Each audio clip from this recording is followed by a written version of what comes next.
The briefing room smelled like recycled air and old decisions I had been in. Enough of those rooms to know what they meant. They meant someone above you had already chosen your future and was now performing the theater of explaining it. I sat in the third row, my unit 9. Soldiers, one field medic, and Kowalski occupied the seats around me like a collection of people who had learned not to expect good news. We were right. Colonel Vasari stood at the front.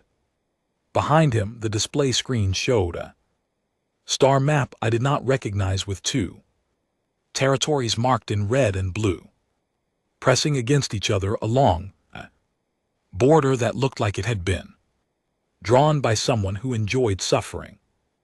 I pulled out my notepad. Old habit. Paper pen, the kind of thing that did not run out of battery when everything else did. The compact liaison stepped forward. His name was Vithori, non-binary Dravathi. Species roughly the height of a tall filing cabinet with skin the color of old ashen eyes that moved independently of each other, which I had been told was a sign of high intelligence in their culture, and which in my opinion was a sign that I would never fully relax around them.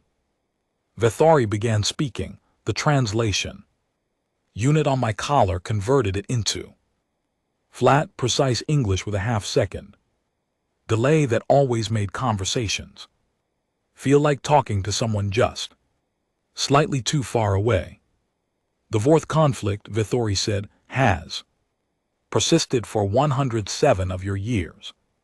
The Dravathi sovereignty and the Salkan collective have engaged in continuous territorial dispute along the Vorth Ridge, a 600 km border zone of significant strategic value. The Galactic Compact has maintained observer status throughout. 11 million soldiers have been committed. The current front line sits within 4 km of where it began. I wrote that down. 4 km, 107 years, 11 million soldiers. I wrote it down because I needed to see it on paper to believe it. Vasari took over. He was the kind of officer who believed in tone. He believed that if he spoke with enough gravity, the words would feel heavier than they were. Humanity's admission to the Galactic Compact comes with obligations, he said. We have been assigned a sector of the Vorth Front, 12 km of line. Our contribution will demonstrate our capacity as a member civilization. Someone in the back row asked how long. Vasari said, our deployment timeline is generously structured. We are expected to maintain commitment for approximately 100 years, at which point our sector responsibility transfers to the next admitted civilization. The room was quiet in the specific way rooms get quiet when everyone is processing the same information at different speeds. I finished my math on the notepad. I had written one line, a single curved line arcing around the shape of the Vorth Ridge as displayed on the screen. Behind Vasari, around it, not through it, not over it, around it. I folded the notepad twice and put it in my chest pocket. Vithori was watching me, both eyes at once, which meant something significant. In Dravathi body language, I did not know what. I did not ask.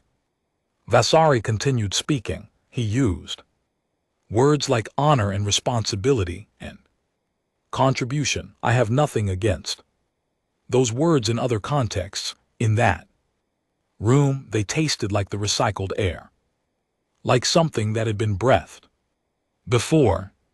I thought about the Kepler skirmish. I thought about it for exactly 3 seconds, which is the amount of time I allow myself, and then I stopped. The compact admiral addressed us near The end, he was Solara class a species I had only encountered in documentation. Tall and thin with a voice that came out. Slightly musical, he said humanity would be stationed alongside Dravathi units, already embedded in the sector. He said we would receive full operational briefings on arrival. He said the fourth conflict was a matter of civilizational significance. He did not say we were going to win it. He did not say anyone was. After the briefing, Vasari found me. The corridor, he was the kind of man who could read a face when he tried, and right then he was trying. Asimensa, he said, you look like you have something to say. No, sir, I said. You have that look. I always have this look, sir. He studied me. 100 years is a long time, he said, but we take it one rotation at a time. Yes, sir, I said. He walked away. I put my hand on my chest pocket, felt the folded notepad through the fabric, and followed the rest of my unit toward the transport bay. Kowalski fell into step beside me. He was from somewhere flat in the middle of the country, had forearms that belonged on a larger person, and laughed at things other people did not find funny. He was the best soldier I had ever worked alongside. I would not tell him that. 100 years, he said. That's what they said. You doing the math thing? I already did it. He looked at me sideways, and I folded it up. I said, it's a Thursday problem. He nodded like that made sense to him. It did. We boarded the transport. The star map on the briefing screen had already been replaced by departure logistics. The fourth conflict waited several light years away, patient as everything that had stopped expecting to end. I sat by the port window. Stars moved past in the slow way they do when you are traveling fast enough that slow is relative. 11 million soldiers, 4 km of net movement, 107 years. I pulled out the notepad. I looked at the line. One line curving around the ridge. I put it back. I closed my eyes. I did not sleep. The front was quieter than I expected. That was the first thing I had prepared. For noise, for the constant percussion of sustained engagement, for the kind of sound that gets into your teeth. What I got instead was something rhythmic, organized, almost musical. The way that very broken things sometimes are when they have been broken long enough to establish a pattern. We arrived at Sector 7 of the Dravathi line at dawn local time, which meant the twin moons of the ridge system were still visible on the horizon, and the light came in at the wrong angle for human eyes. Everything looked slightly off. Shadows fell in directions they should not have. The landscape itself seemed uncertain about its own geometry. Captain Alara Ford met us at the transport pad. She was our advanced liaison, posted 3 months ahead of our main deployment to study the front. Ford was 32 precise and had the particular kind of exhaustion that comes not from lack of sleep but from watching something senseless for too long without being able to say anything about it. She shook my hand. Her grip was the grip of someone holding on. How bad? I asked. She thought about it. You need to see it first, she said. Words don't do it. Right. She took us to the observation ridge at 600. We lay flat on the permafrost shelf and looked down at the valley below. The Dravathi units occupied the eastern slope. The Salkin occupied the western slope. Between them was a flat, open span of approximately 400 m, marked on both ends by fortified positions that had clearly been rebuilt many times in the same location. The ground between those positions was churned and gray. At 6:12, the Salkin opened fire on the Dravathi eastern position, not a suppressing fire, not a flanking attempt, a direct frontal barrage aimed at a fortified wall that had been there for, by Ford's account, at least 60 years. The Dravathi returned fire at 6:14, same direction, same targets, same pattern. By 6:40, both sides had expended significant ordnance, both fortified positions were intact, the front line had not moved. I watched Kowalski beside me. He was very still. His face was doing a thing I had never seen it do. His mouth was slightly open. His eyes were moving back and forth between the two positions in the valley. Then he started laughing. It was not a loud laugh. It came out of him slowly, like pressure releasing from something that had been sealed wrong. He pressed his face into his arm, his shoulders shaking, and Ford looked at him with an expression that said she understood completely and had done the same thing 3 months ago in private. I did not laugh. I counted the munitions crates stacked behind the Dravathi position. There were a lot of them, neatly organized, well-maintained. The supply system for this engagement was clearly efficient, which meant someone was moving considerable resources to ensure this specific exchange could continue indefinitely. That was the piece I kept turning over. The logistics, someone was supplying this. Someone was manufacturing those rounds and shipping them across light years and stacking them in neat crates so that this valley could continue to not change. Ford walked me through the official engagement data over the next 3 hours. The Dravathi and Salkin had between them attempted 47 major offensives over 107 years. Every offensive had been aimed at the ridge. The ridge was the defined strategic objective. Taking the ridge would give either side a commanding position over the valley supply corridor, which fed both civilizations. Forward stations. Nobody had taken the ridge. I asked Ford why. She pointed at the ridge. Because the ridge is fortified, she said. Both sides have spent a century fortifying it. Attacking it directly costs more than any temporary gain is worth. Has anyone gone around it? I asked. Ford looked at me. The eastern face, I said, past the Dravathi secondary line. There's a gap between their flank and the ridges. Natural drop, maybe 600 m of exposed ground, but it connects to the Salkin rear supply corridor. Ford said nothing for a moment. That would violate the compact engagement protocols, she said finally. Rear supply interdiction is a restricted tactic under the Vorth Accords. The Vorth Accords are a compact document. Yes. Written by the compact. Yes. Who assigned us here? Ford rubbed her face. Yes. I wrote nothing down. I already knew where the line on my notepad went. I had known in the briefing room.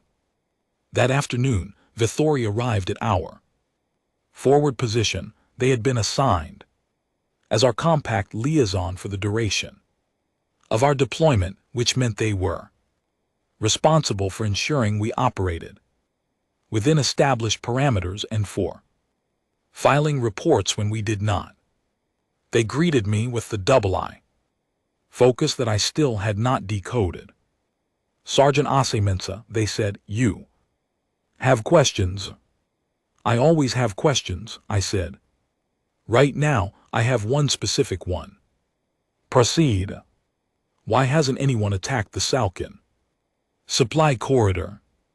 Vethori was still for a moment, not thinking about it, more like a person who has been asked a question they know the answer to, but had hoped not to be asked. That is not how the Vorth conflict is conducted, they said.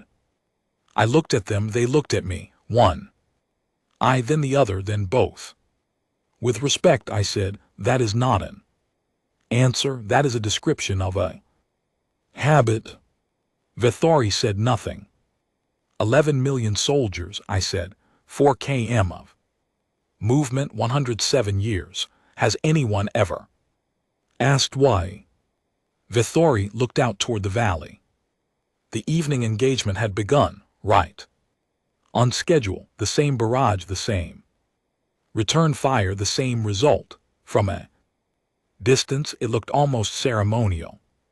The Dravathi military caste, Vethori said quietly, has structured its entire economy around sustained conflict. 3 generations of their population have never known peace. Their culture assigns meaning to sacrifice in this specific theater. The Salkin are similarly structured. Ending the Vorth conflict would require both civilizations to rebuild their entire social architecture.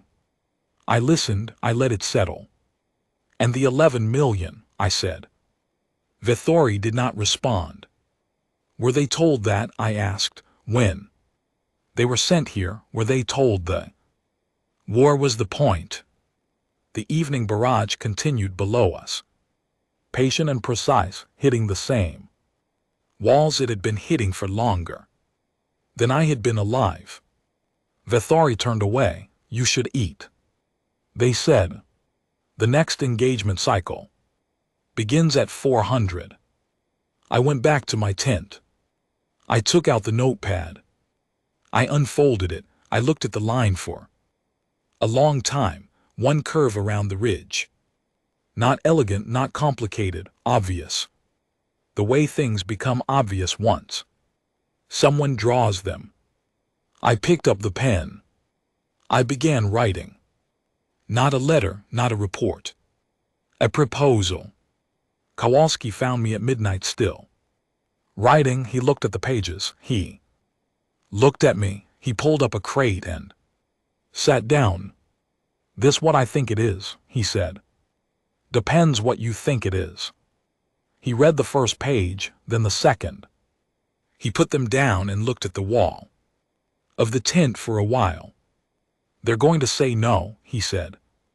Yes, I said. They're going to say no twice, he said.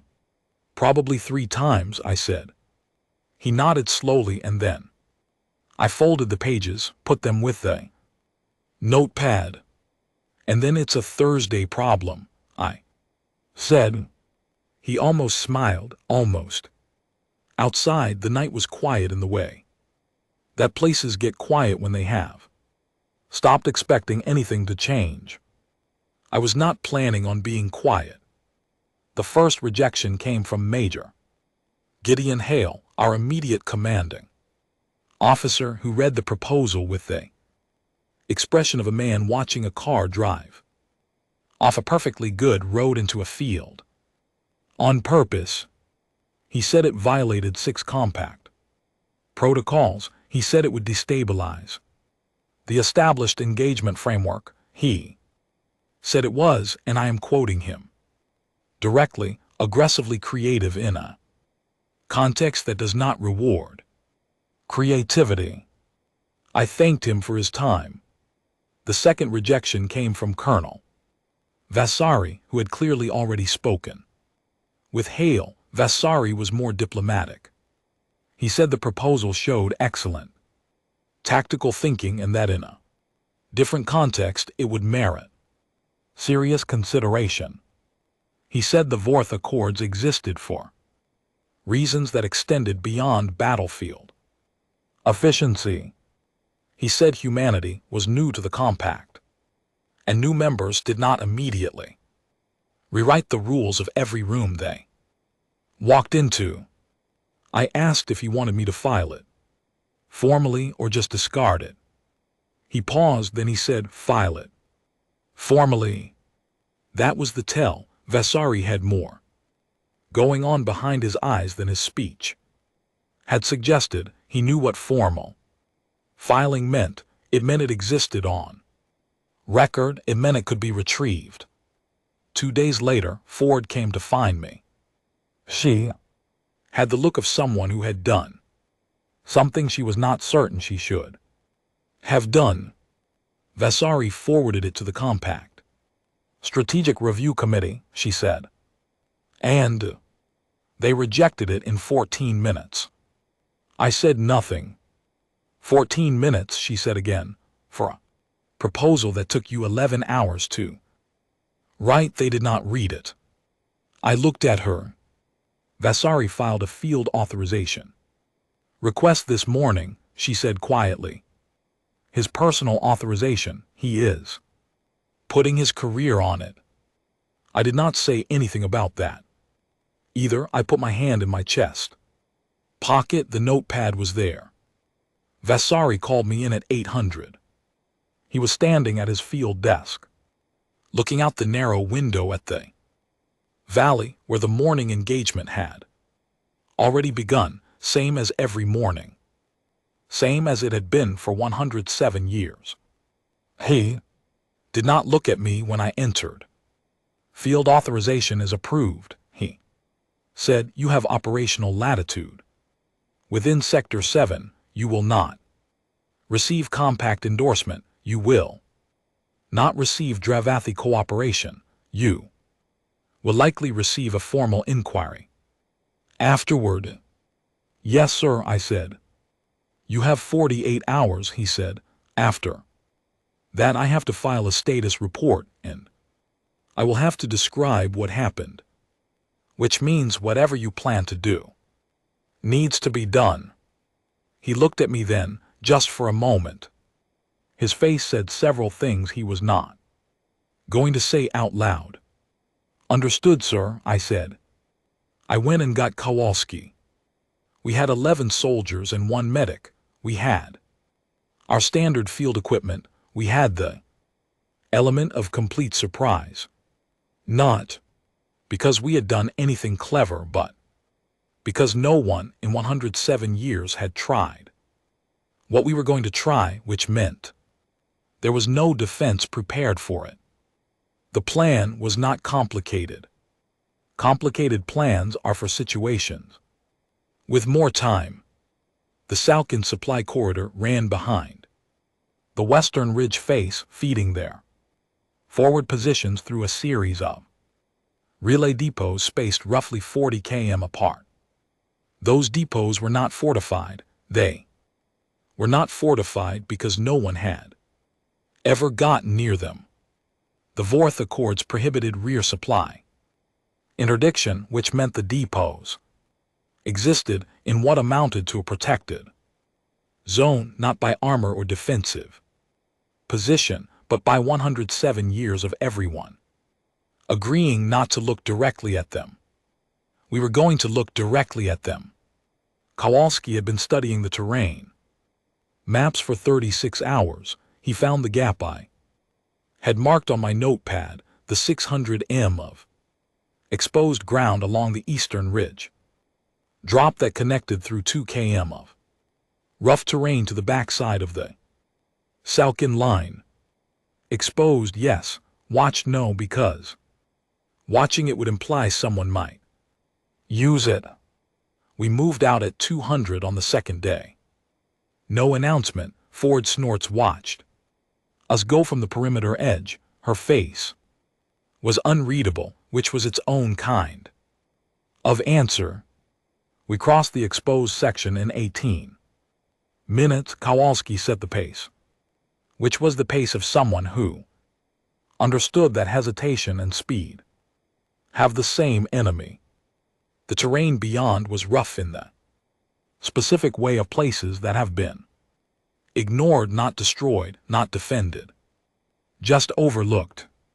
We moved through it without incident because incidents require someone to be paying attention. By 3:40, we were positioned 300 m from the first Salkin relay depot. I looked at it. It was large, well-stocked, the kind of infrastructure that takes decades to build and assumes it will never need to defend itself. I gave the signal. Kowalski looked at the main access structure. He looked at our transport, which we had requisitioned without asking anyone and which was heavy and fast and had been designed for a different purpose. He said something about physics that I did not fully follow. Then he drove through the wall. The actual wall. The depot's internal power collapsed in 4 minutes. Their communications array, which was routed through the same power infrastructure, went with it. The first relay depot was offline before the Salkin Forward Command knew anything had happened. We moved to the second depot, then the third. By 600, the Salkin Eastern Supply corridor had been severed at 3 points.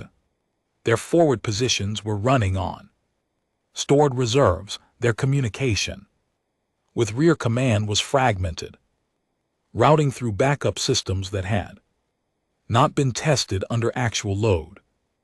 I stood outside the third depot and watched the horizon. The morning engagement in the valley would be starting. The same barrage, the same return, except this morning the Salkin side would be firing from a position that was already hollowing out beneath them. Vether voice came through my communication unit. Controlled. Very controlled, in the way of someone who is not feeling controlled at all. Sergeant Osmensa, they said, what have you done? I was looking at the coordinate map I had spread on the ground. The notepad was pinned to one corner of it, one line around the ridge. I did not answer right away. I thought about 14 minutes, the time the compact committee spent rejecting 11 hours of work. I thought about 4 km of net movement and 107 years. I thought about the name of Vether, brother, which I did not yet know. I went around the ridge, I said. The communication unit was quiet for a moment. Then Vether said, the Salkin Forward Command is issuing contradictory orders.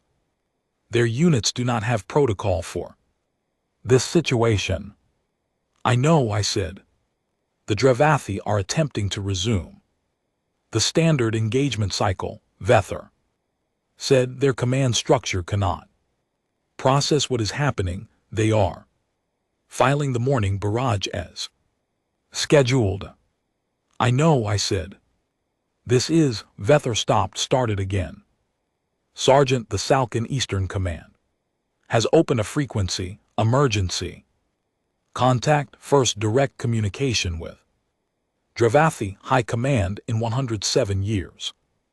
I looked at Kowalski. He was eating something out of a field ration pack. Like we were on a training exercise. He raised his eyebrows at me. Tell them we're listening, I said. By hour 23, the valley below had gone quiet. Not the quiet of preparation, not the quiet between barrages, the quiet of something that had stopped, like a clock that has been running so long. Note 1 in the house remembers winding it, and then one morning it simply does not tick, and the silence is so complete it wakes you up. The Salkin had not fired a single round since 800. The Dravathi had fired 3 scheduled, automated. Then their own commanders had halted the cycle because firing at a front that was not responding was a very different thing, and even a command structure built for ritual had enough logic left to notice the difference. I was in the forward operations shelter, which was a generous name for a pressurized tent with 2 folding tables when Vether walked in. He looked like a man who had aged in a non-linear way overnight. He sat down. Across from me, he did not say anything. For a while, the Salkin have requested formal ceasefire negotiations, he said. Yes, sir, I said. Ford had told me 40 minutes ago. They have requested that human representatives be present, he said. Yes, sir. The Dravathi High Command has not formally agreed to negotiations, he said. They are in with the compact. Liaison is calling an internal deliberation period. I knew what that meant. I had known what it would mean before I drove Kowalski through any walls. They don't know what to do with it, I said. Vether looked at me with winning. With stopping, I said. He was quiet again. Outside, the valley held its unusual silence, like something fragile, like it was not sure how long it was allowed to last. The compact has filed a formal objection, Vether said. 18 counts. Protocol violations, unauthorized tactical action, breach of the Vorth Accords, destabilization of an established engagement framework. He paused. Among others. How many is among others? 11, he said. 29 total. 29, he confirmed. I wrote it down, not because I needed to remember it, because writing things down is what I do when I am trying to keep the volume in my head at a manageable level. Vether watched me write. They are also, he said, in something. In his voice shifted quietly through a back channel that I should not know about, and therefore do not officially know about, receiving contact from 6 other compact civilizations with what are being described as complicated situations they would appreciate human perspective on. I put the pen down. How complicated? I asked. The kind that have been complicated for a long time, he said. I folded the notepad, put it away. Outside, someone was moving equipment. The specific sound of things being reorganized, rerouted, redirected. The sound of a system trying to figure out what to do when the thing it was built around stops being the thing it is built around. Vether entered. They stood at the entrance of the tent for a moment, both eyes doing the independent thing, and then they came in and sat down. They did not greet anyone. They looked at the table. The Dravathi Military Council has convened, they said. It is the first full council convening in 31 years. The last one was to commemorate the 80th year of the conflict. What are they deciding? Vether asked. Whether to participate in negotiations, Vether said, or to decline and request the front be reinstated. Can the front be reinstated? I asked. Vether looked at me. The Salkin supply corridor requires 6 to 8 months to rebuild at minimum, they said. The forward positions are operating on reserves that will last approximately 18 days. So no, I said. Not militarily, Vether said. The Dravathi Council is discussing the political framing of that reality. Vether made a sound that was not quite a laugh. I looked at Vether. They were very still, stiller than usual. I had been watching them for days, and I knew the difference between their ordinary stillness and the stillness that meant something was happening under the surface. Vether, I said. They looked at me. What does the council decide in your estimation? I asked. A long pause. The tent fabric moved in. The pressure differential from the shelter circulation system, a small, quiet movement, nothing like the sounds of the valley below for the last 107 years. They will negotiate, Vether said. They have no other viable path, but they will do so in a manner that preserves the narrative of sacrifice.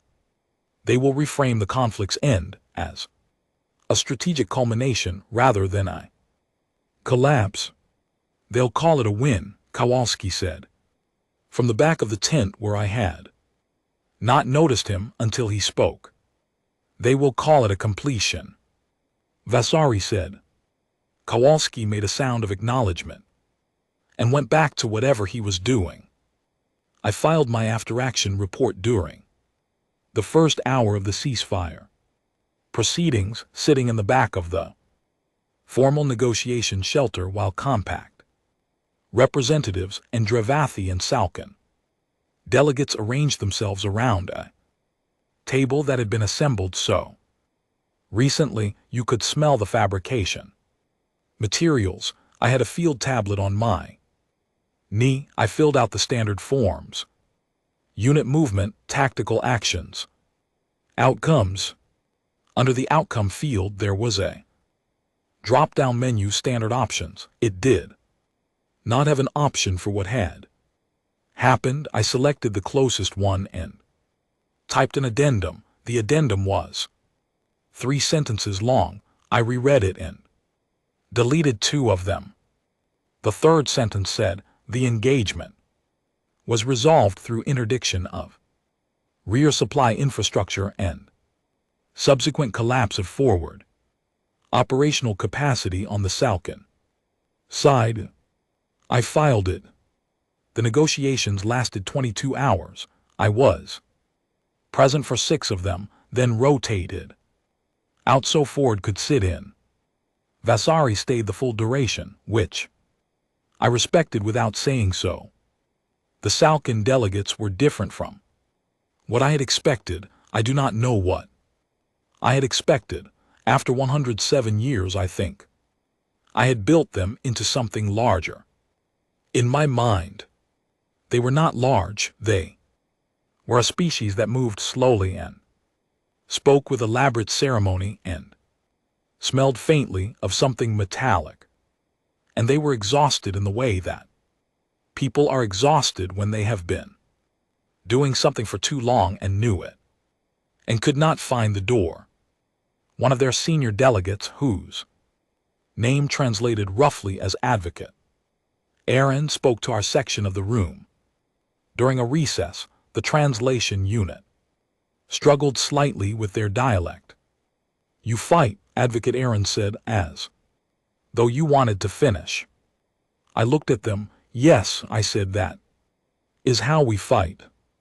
Advocate Aaron was quiet. Then they said something the translation unit rendered as we had forgotten that was a way to fight. I did not answer. I did not have an answer that would have helped. On the Dravathi side, the reaction was more complicated in the way of a structure that has been load-bearing for so long that removing the load does not feel like relief. It feels like the walls are not sure what they are for anymore. Vasari stayed close during the proceedings, not close the way a liaison does their job, close the way a person does who is processing something in real time and does not want to be alone while they do it. At the 18-hour mark during a recess, they sat down beside me in the outer corridor of the negotiation shelter. The corridor was plain and cold. We sat in silence for a while. My brother died in the fourth conflict, Vasari said. I did not react. I stayed still. Year 73, they said. He was a signals officer.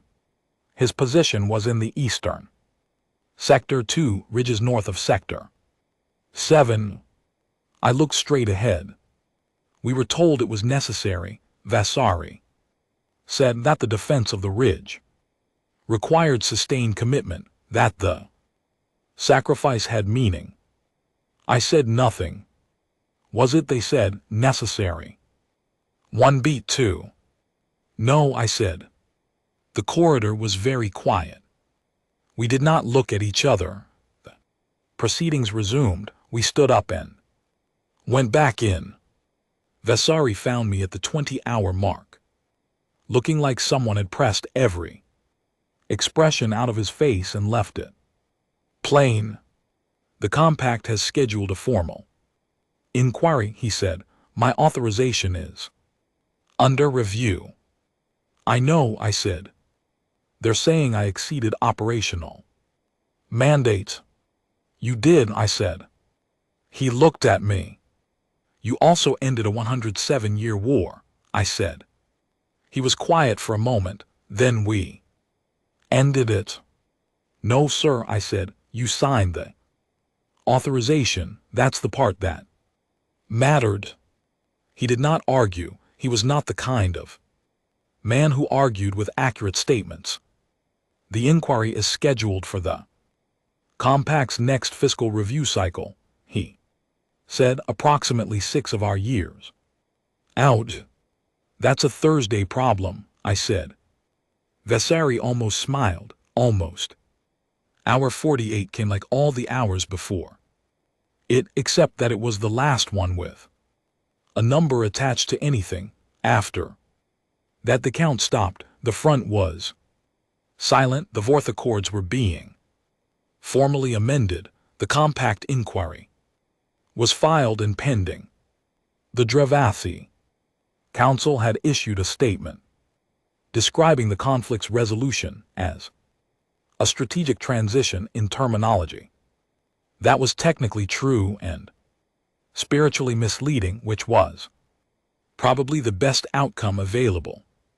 I packed my field kit. It did not take long. I have never owned much. Things I carry are the things that survive bad decisions made by other people, and none of them are heavy. Kowalski found a vending unit somewhere in the forward base, which should not have been possible given that we were 6 light years from the nearest human civilian installation, and yet there it was. He came to the transport pad holding 2 bags of something that was pressed into small cubes and colored in ways that suggested flavor rather than delivering it. He handed one to each member of the unit. He kept one for himself. He did not make a speech. He did not say this is a victory, or we made history, or anything that required the word glory. He just handed out the bags and nodded once and started loading his gear. I ate 1 cube. It tasted like chalk that had watched a documentary about food.